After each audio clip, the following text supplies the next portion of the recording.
The mark of a great company is not only consistent performance, but owning up to its mistakes and doing everything in the company's power to make it right for the consumer. But as you're about to see, not every company owner walks through that door. I look at the door every day and it makes me sick. I mean, it just ruins our day every day when we come home and we look at it. I mean, how can you not fix this and make it right? Eric Tepper and his wife hired a company to restore and paint an expensive iron door at the front of their home. And it was a mess. We started looking. There's paint all on the inside. There's paint all on the trim, all the way around. The door's like shiny, dull, shiny, dull. There's stuff all inside my house and overspray, and it's on my dining table, on my buffet, on my molding, on my trim.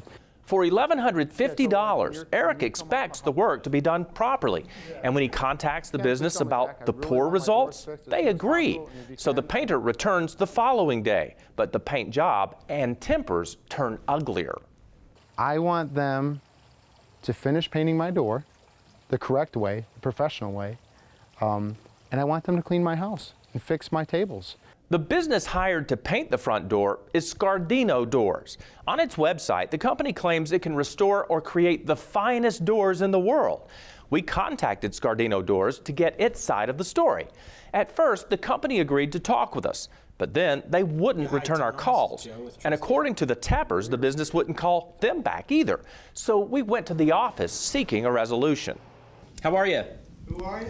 I'm Dale Cardwell with Trustell Investigates. How are you, sir? What's with the... Hear about Eric Tepper's front door. Company owner Tom Scardino was upset we showed up at his office, so he chose to videotape us, too.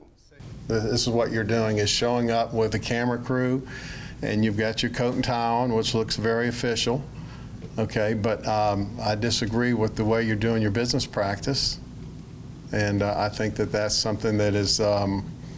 needs to go on record. Well, so. Mr. Tepper is very appreciative of the fact that we're standing here holding you accountable when you thought that you held all the cards. The Teppers paid half the $1,100 cost when they signed the contract with Scardino Doors.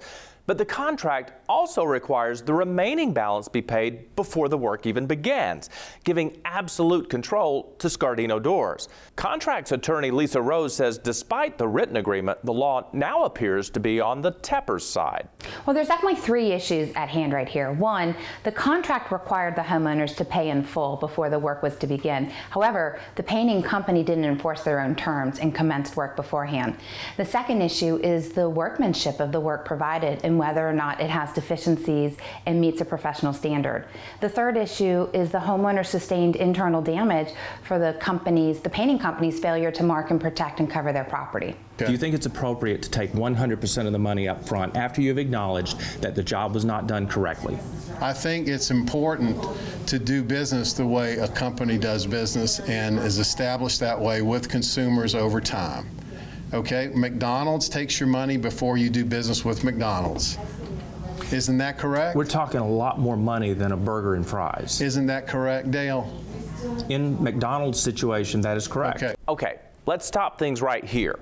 Yes, McDonald's does require you to pay before you get your food. But if the French fries you ordered come out cold and soggy, McDonald's will immediately cook you a new order or refund your money. They won't drag things out for months.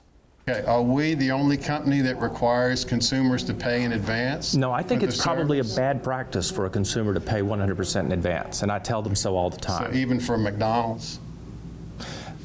Burgers and fries are not relevant. Do what any business would do. If you make a mistake, own it, fix it, make it right for the next one, and that's great customer service, but I just didn't get that here. So Inside Investigations got assistance from Park Avenue Entries, a company repainting Eric's door for free. And this time, it's being done properly. When it comes to anything, whether it's a door, a car, a home, it's quality, service, and price. Pick any one or two because you can't get all three. And people think they're going to get the lowest price and have the best service and best quality. Unfortunately, that's not the case. It looks great. It's absolutely just the way we want it. Wish this would have happened the first time. But Eric is not going to brush off his feelings for the previous painting company. Well, I thought for sure that Scardino Doors would come to their senses, but they didn't. They still stood behind their poor decision, and Trustell helped me out.